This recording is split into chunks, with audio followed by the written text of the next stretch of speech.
Let's go ahead and cue the music now, y'all. Listen, I want to welcome y'all to the Dr. William Clark podcast. Podcast that has been designed for nonprofit leaders. It's the hub where you can get all the information you want and need to be a part of this amazing industry, nonprofit industry. And I'm a proponent for this work. I'm a proponent for this industry. For those of you that are not used to this, and perhaps this is your first time part of this podcast, we believe that this is a viable pathway to build a career, feed your families, and most of all, do the most good for your community. So I welcome you into this podcast. Today, we're going to be talking about jobs and RFPs. Yep, jobs and RFPs. Now, listen, this is less of a teaching, and I might insert some teaching into this.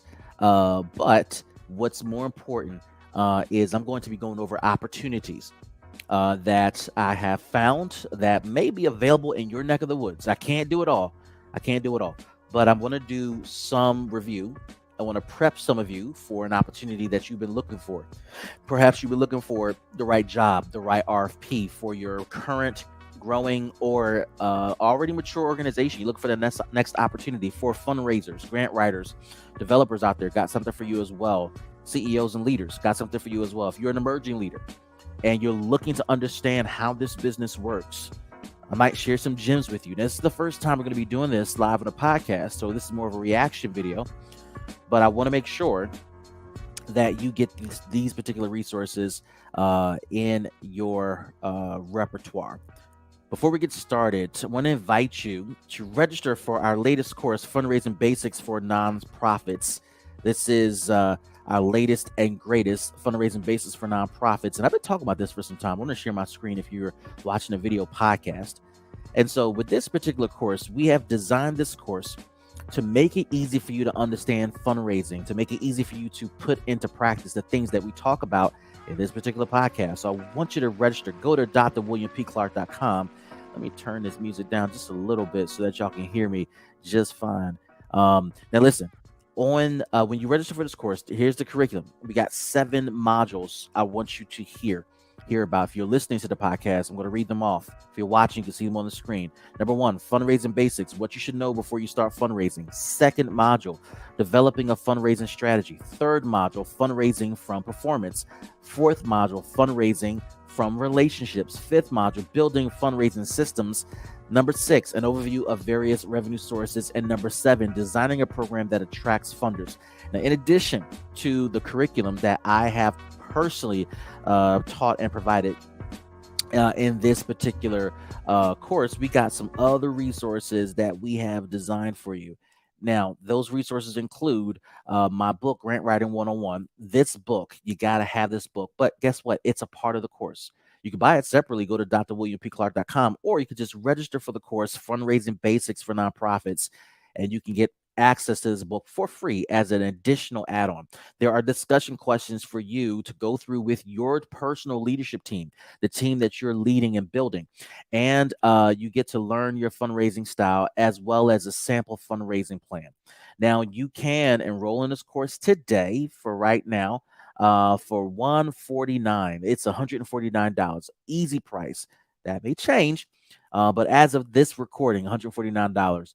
Go ahead and register for that course. And I believe you're going to get what you need if you're looking to raise money for your worthy cause. Again, go to drwilliampclark.com. Let me go back. Go to drwilliampclark.com. You can see it on the screen, top link at the top of the page. Click that. It'll take you into the registration page, and you can go ahead and register for that course. And I'm looking forward to you taking that course, looking forward to you growing and building your nonprofit after taking this course. Now, we are going to be talking about jobs and RFPs. When I prepared for this particular episode, I was excited because I've never done this before. And I think it's a cool opportunity to kind of take you into the insights, depending on who you are and where you are in your career. This could be helpful for you if you're looking to build your career, right? If you're looking to build your career in the nonprofit arena and you're on the front lines or in middle management, What should you be thinking about when you're looking at a job opportunity? Or if you're looking to change jobs like completely, maybe you're doing program stuff, but you want to do fundraising stuff, or maybe you're doing fundraising stuff and you want to do operations. We got a little bit something for everybody today. We are looking at opportunities around the country. So obviously, I cannot do everything in this episode. But if this episode and this segment in particular is a hit and it works for you, and I hear back from you all, we'll do it again. But we're going to go around the country a little bit, looking at jobs and RFPs, and checking out opportunities that we believe may be of interest to you. So I'm super excited about this. This is again less of a teaching podcast, less of a instructional podcast, but more of an informational podcast.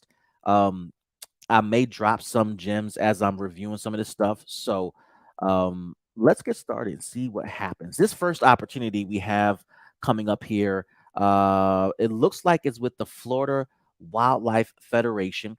It's they're looking for an operations manager. Now, this is the first job on the scene for us. Now, here's the thing: as you listen to this, particularly, now listen, as you listen to this, some of these things may be due tomorrow.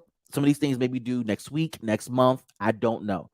So as soon as this thing goes live, you're going to have to probably jump on this stuff ASAP. Y'all hear me? I said ASAP. Did I say ASAP? Yeah, immediately. If this is of interest to you, this is for the jobs as well as the RFPs because listen, let me put myself back on the screen here. One of the things we teach you, one of my most epic rants in my podcast is something called chicken dinners and another one called why you don't need a grant writer because at the end of the day, the thing that matters most is time management, strategy, forward looking, etc. So do not bank on this as, oh, I got time. No, you never got as much time as you think, whether it's a grant opportunity, whether it's a job. They may say it's due August 1st, and today is June 15th, but time flies by, stuff happens. Y'all know this. So if you see something of interest, do yourself a favor and jump on that bad boy ASAP. All right, so let's look at the Florida Wildlife Federation. I'm not going to go over everything. They're looking for an operations manager, obviously, where in Florida. They here's a little bit about the organization. Founded in 1936, they are a statewide nonprofit organization. They are concerned with the sustainability of natural lands, waters, and ethical outdoor recreation. The position again, this is a operations manager. The position here is for someone to what are they looking for? And now mind you guys, this is a reaction video. They're looking for somebody to work across multiple departments with multiple team members and multiple partners. You as the operations manager will be reporting directly to the CEO. I don't know the organizational structure here. I don't know much about how they are laid out, but if you're reporting to the CEO, this is almost similar to a COO position, right? So when you're doing your research for an opportunity, and you're looking at stuff like this, in some organizations, an operations manager could be for a program or a department or a portfolio of programs. In this case, it seems as though this might be a bit higher than that just because you're reporting to the CEO. In cases like this, also, this may be an indication of how big the organization is. So you can look at their finances and look at their annual revenue, and it will give you insight into how big they are. But also size is measured by dollar amount, annual revenue, as well as the number of staff people. So reporting into the CEO directly could suggest it's small or it's just the naming convention of this position, which may be similar to a COO. You look at this, you're providing day-to-day support to Federation team members. So this kind of gives vibes like a COO position. But if you're into that, and if this is something you are looking to do, this could be it for you. So here are the qualifications. Um, let's see here: 3 to 5 years of experience, CRM experience, proficiency in managing donor and constituent databases, Microsoft Suite products, working collaboratively. The salary $50,000 to $60,000. They have a health stipend. These are the benefits. Have a simple IRA match, leave, holidays, end of year break for Christmas and New Year. Okay, and cell phone reimbursement, fitness reimbursement, long term disability, etc. So this is going to be based in Tallahassee, Florida. Now, they give you the email here, so contact them if you're interested or go to their website, check them out, Florida Wildlife Federation. Again, one of the things I'll say to you as you kind of think about this, when it comes to operations, this I cannot stress enough the importance of making sure when you're leading operations or any department to have this forecast in your mind of what you want to accomplish. So yes, this position highlights supporting the CEO. You got to think about this. The CEO's out here hopefully kissing babies, shaking hands, raising money, etc. If that person is doing that and they're doing their job well, they are more than likely looking for somebody to come in house and manage the day to day so that the CEO can free him or herself up from handling the day to day and the external affairs. It's a heavy lift. So if you've never done that, I got to tell you, it's hard to do both, if not impossible. So a quality high skilled operations person who can keep it together and not only keep it together but fulfill the vision of the CEO. This is critical. So if this is you, if this is your jam, if this is what you do, go ahead and contact them. If you're looking to move to Florida, live in Florida, work in Florida, this might be the opportunity for you. Next up, community impact officer. This is in my hometown where my office is based, Hartford, Connecticut. This is the Hartford Foundation, great foundation, a lot of great folks over there. They are looking for community impact officers. So this is a very influential foundation, not only in Hartford and or Hartford region, they're influential around the state and might I say probably regionally and perhaps some circles nationally. But this role, the chief impact officer, this is let's see, a leadership role. Works collaboratively with the community impact leadership team, internal colleagues, external community partners to ensure the foundation's grant making resources are effectively invested and monitored to produce positive, sustainable programming in the greater Hartford region. So if you're looking to get involved in that, this may be the opportunity for you. It's an opportunity to work more, work contribute to the work of one or more of the foundation's outcome focused grant making learning teams.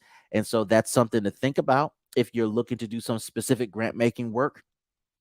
That does include monitoring assigned grants, contributing to the annual planning, reviewing grant proposals, etc. You're going to be providing grant making support and sharing information about grant making activities with other foundation staff and external contacts and partners. There are some competencies that they care about, just a few to think about: a commitment and values to equity, diversity, inclusion, and ability to embed those values in all aspects of your work, knowledge of the greater Hartford region. That would be helpful, right? Solid record of collaborative working, a collaborative attitude, working in a team environment, detailed, etc. They're looking for somebody with a bachelor's degree, 5 or more years experience in the nonprofit sector, and experience in a role requiring programmatic activities or critical strategic thinking related to issues of equity and anti-racism. Again, this will be based in Greater Hartford. If you happen to land this job, would you come holler at me? My office is around the corner. Come holler at me. Send me a message. But I hope this is a good opportunity for somebody who's looking to get into serious grant making. And this foundation, the Hartford Foundation for Public Giving, is one of those places to be if you're into that space. Next up, manager of philanthropic partners. This is at the Refuge Point, and this will be based in Boston. So we got two so far here in the New England region, down the street from me, roughly 2.5 hours. But it's okay if you get the job, come holler at me. You will be reporting to the Chief Development Officer, and you're going to be developing partnerships with philanthropic partners. The salaries are starting at $97,590. This organization was founded in 2005. It's a leading innovator in the refugee solution space, identifying pathways to safety and self-reliance for refugees and building collaborative efforts to embed their insights more broadly into global humanitarian responses. The team is growing, they say. Again, you will be reporting to the Chief Development Officer. You will be identifying opportunities to engage with new institutional funders. This includes foundations, corporations, and government. And you will continue to build existing relationships with existing funders. Now, here's the thing. If you're going to get into the development space, fundraising space, listen to this language. Even if you're not pursuing this job, listen to this language. It's about your institutional funders, foundations, corporations, and governments. For the newbies listening to this, you may be thinking, I'm not looking for a job, but you're watching this because you're a member of this podcast and family. This language is something you got to think about as you're building your nonprofit. Who are the institutional funders in your specific space? And I'm pretty confident that Refuge Point has a list of existing funders because they clearly talk about maintaining those relationships, but they also likely have a list of funders, excuse me, that they are targeting to add to their funding list. So keep that in mind. A couple of responsibilities to think about: create and refine an annual strategy for donors, um, develop annual funder cultivation plan, and develop, write, and facilitate the review of proposals. So, this is the work. Now, many of you who may be scared of fundraising, take a look at this job description. If you have been participating in this stuff and you think you might be ready for that next step, this could be for you, especially if you're looking to move to the Boston area. But for those of you who are like not sure about fundraising, what it looks like, quite frankly, it is no different than any other job in the nonprofit space because it requires forecasting, forward thought, assessment of partners, potential partners, a plan, a strategy, plan of attack. How do you communicate? How do you market? How do you strategize around landing funding opportunities? That's huge. That's huge because a lot of us, and I remember my origin story is I was super scared of fundraising because of an experience I had watching my wife go through it. And I'm like, I'm never doing this stuff. And then somehow, some way in my career, I end up doing this stuff. And now here's Eli Patrick and Co. Right? This is what we do with our customers. For our customers, we help them develop fundraising strategies. So this could be an opportunity for you if you're looking to change gears in the nonprofit space. This could be for you.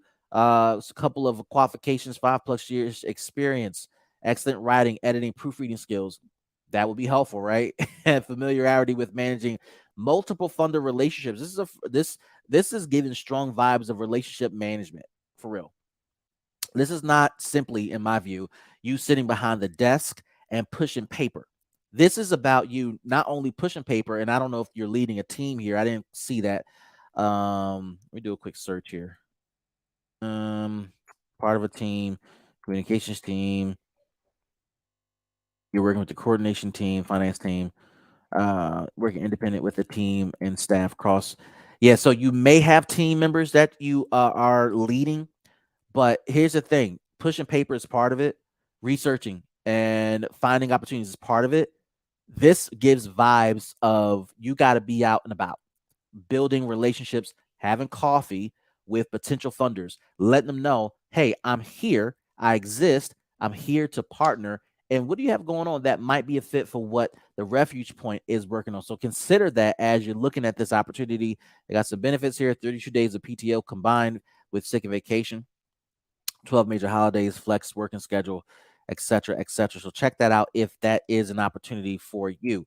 Hope this is helpful, y'all. Listen, if you're looking to fundraise, speaking of that, this is a great segue, and this is a segue into our fourth position here. If you're looking to fundraise, go to my website, drwilliampclark.com, register for the next course, Fundraising Basics for Nonprofits. This course is designed for you to help you understand how to raise money for your organization.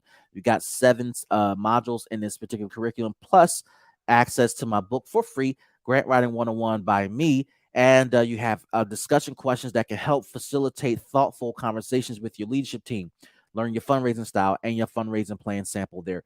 It's $149 as of today. Go ahead and register for that. drwilliampclark.com to get registered today. Next opportunity, grant writer. Here we go. Let's see. This is for, come on, load up here, the Fortune Society.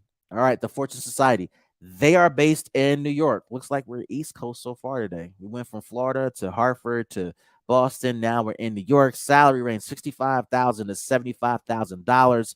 You're going to be working with the senior director of grants. You'll be responsible for analyzing potential opportunities, including foundations. Notice this language. Let's see here. Refuge Point they called it institutional funders. The Fortune Society is being direct. They're just saying, listen, you're going to be managing, analyzing opportunities through foundations, corporations, and government issued RFPs, which we will be going over in a minute. So this is part of the work. And a couple of duties: research opportunities, analyze RFPs, lead the preparation process, etc., etc. They're looking for folks who have a bachelor's degree or equivalent, 3 to 5 years experience. I like this though. Listen to this: exceptionally detail oriented, right? Exceptionally detail oriented, written and verbal communication skills. This, listen, I can't even stress this enough. You got to understand your game. You got to understand your craft, right? This is about the details that matter to the organization, right? And the details, here's a little secret. The details are going to come down to you, one, mastering the basic framework of what the organization is doing, but the details are all about the little nuances within every application that slightly tells a story a different way to a different funder. Just that little tweak there.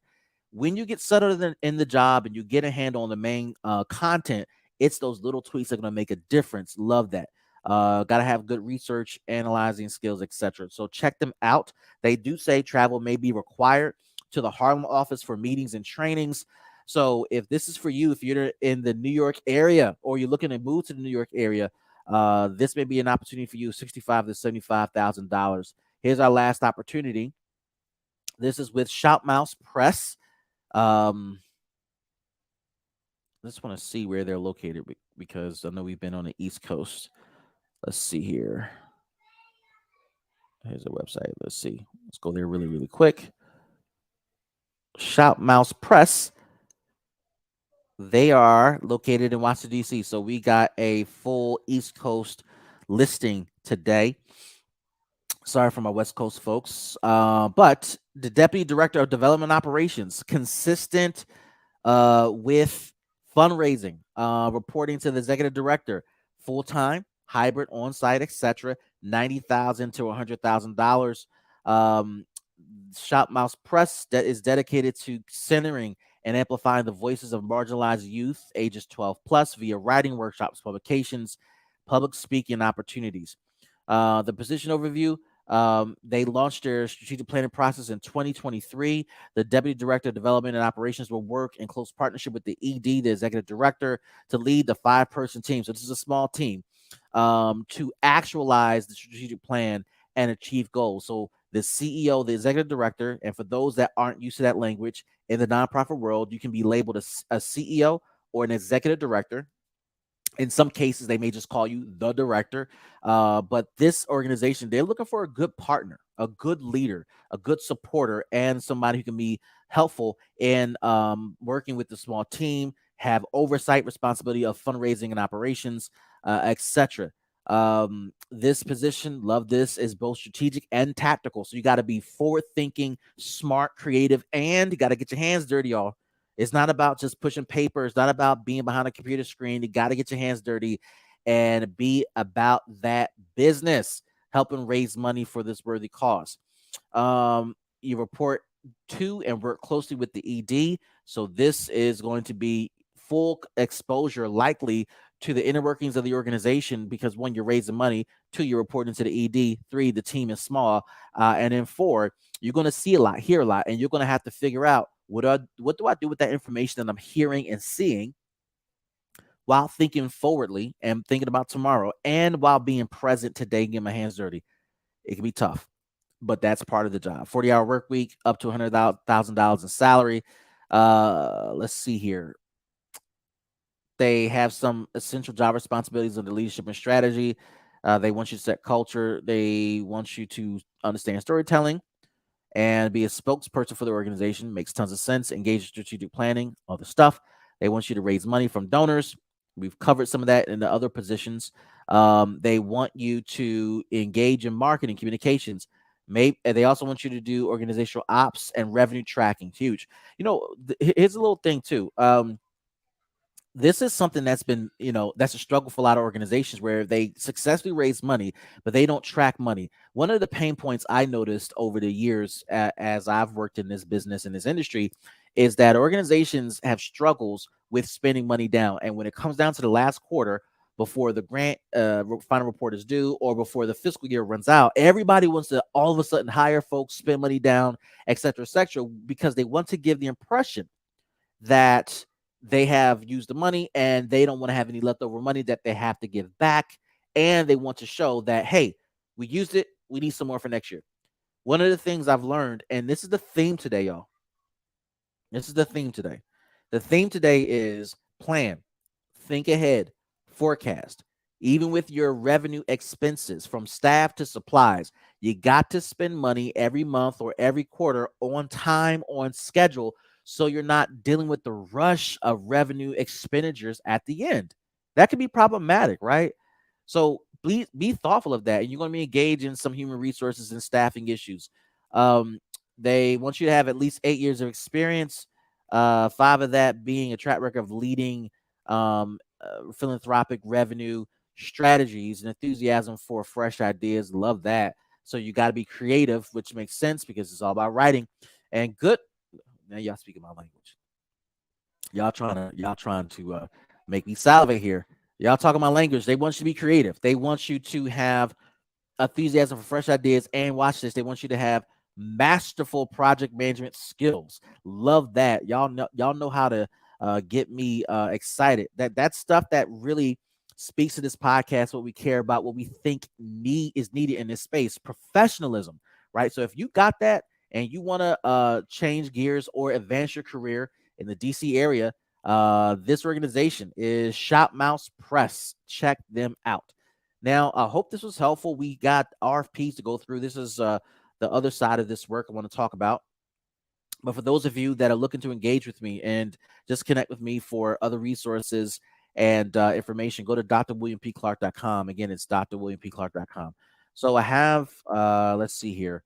I have 3 RFP opportunities I'm going to share with you. Listen, here's the thing. I'm going to review these, but I need you to pay attention to the due date. Right, I'm not your consultant. I could be if you would like for us to be that for you, but you got to pay attention to the due date of these opportunities if they are a fit for you. Okay, let's start with share my screen properly here. The Detweiler Family Foundation. Let me give you a little bit here. The Detweiler Family Foundation invests in local organizations to enrich and improve the lives of children and strives to serve children dealing with difficult life challenges by facilitating access to education and the arts. To that end, the foundation invites applications for its grants program. Through the program, grants typically are ranging between $5,000 and $50,000 that will be awarded to support organizations that can demonstrate an impact on children and dealing with issues such as health, welfare, security, and financial hardship. Go to the website that you see here to check them out. This is their grant application. Just kind of browsing through this a little bit. They have a targeted area where they invest. So if you're in Chester County, Pennsylvania, Montgomery County, my hometown near Philadelphia here, Atlanta, Georgia, Portland, Oregon, Flathead County. I don't know. MT, look that up, y'all. I'm not gonna even hold y'all. What state is MT? All right, MT is Montana. All right, cool. If you're in Flathead County, Montana, Upper Valley region, Vermont, or New Hampshire, near where we are now, New England, check them out. They may be a fit for you, and we're just scrolling through the grant application. For those of you that are not in the regions where they're funding, or you're looking to learn, this is an interesting grant application to check out. So review this, gain some knowledge here, see how you can improve your grant writing by checking them out. That's the Detweiler Family Foundation. Next up is the American Board of Medical Specialties. Since 1933, the American Board of Medical Specialties has earned the public's trust by setting a higher standard of professionalism and care for physicians and specialists. The ABMS, that's American Board of Medical Specialties, ABMS, represents 24 certifying boards and nearly 1 million active board certified physicians aiming to better serve their patients, families, and communities. To that end, ABMS invites applications for its visiting scholars program. Scholars remain at home organizing organizations and work with self-selected mentors during the year-long program. They participate in monthly interactive webinars where they provide research projects updates to their peers and a select panel of subject matter experts and alumni who provide guidance, support, and solutions to barriers that they may be experiencing in their research work. An award of up to $15,000 is provided to support the direct cost of research and travel expenses associated with program participation. The award may be applied to an existing research grant supporting the same research project or focus area. So if this is your jam, you might want to check this out. All right, that's the American Board of Medical Specialties. This seems to be more of an individualistic grant opportunity, but grants are not monolithic, y'all. They're not just for organizations, they're not just for extreme life issues that we see in our communities today. There are all types of grant opportunities out there. This is for you. Check it out. We got one more here. Now, as you're looking at this stuff, you're looking at these opportunities, I want to encourage you to contact me. We have launched Eli Patrick and Co. Back in 2016 to help our nonprofit clients develop strategies to meet their fundraising goals. And we support fundraising, we support grant writing, we support strategy development, fundraising planning, master grant applications, and leadership development. So if there are needs that you have, as we go over these opportunities, call us, contact us. We'd be glad to chat with you about how we can help you. That's elipatrick.com. Again, that's elipatrick.com. Last opportunity we have here. Let me copy this link here, put it here for y'all. This opportunity is with the Geraldine R. Dodge Foundation, based in Morristown, New Jersey. They aim to support, center, and connect communities and change makers addressing the root causes and repair of structural racism and inequity in New Jersey. The foundation has launched its first ever open call for racial justice organizations that have not previously had access to the foundation. Through this process, the foundation seeks to engage with and learn about racial justice focused organizations working across New Jersey. Applicants must be engaged in racial justice work based in and benefiting communities in New Jersey and address the root causes of repair and structural racism and inequity in New Jersey. Through the open call, the foundation expects to distribute $500,000 total, with grants ranging from approximately $15,000 to $75,000 to be awarded to between 10 and 20 organizations, depending on the organizations and the number of applications received. So if you're in the New Jersey area, the state of New Jersey, this might be an opportunity for you. They have on their website the application process, so check that out. And you can also look at other grantees that have received funds from the Geraldine R. Dodge Foundation. Now, I do hope that this review process was helpful to you as we went through jobs and RFPs. I think we might do this again, but leave me some feedback here in the comments on social media or wherever you get your podcast. Let me know if this was helpful to you at all. If you're looking to learn how to raise money, if you're looking to strategize around sustaining your organization, visit me at drwilliampclark.com and register for our course, Fundraising Basics for Nonprofits. You can do that at drwilliampclark.com. We'll be glad to add you to our family here in the nonprofit fundraising masterclass community. That community has grown over the years, and we're super excited about all that everyone is doing there. But again, get the new course, Fundraising Basics for Nonprofits. I do hope this was helpful. Leave me some feedback, y'all. This is the Dr. William Clark podcast. We will see y'all next time. In the meantime, y'all be safe, stay awesome, continue to do the good work. Check out all opportunities in the nonprofit space. Join us. We need you. We need your skills. We need your professionalism to continue to advance change in our community and near you and wherever you are. Y'all be well. See y'all next time. Peace, everybody.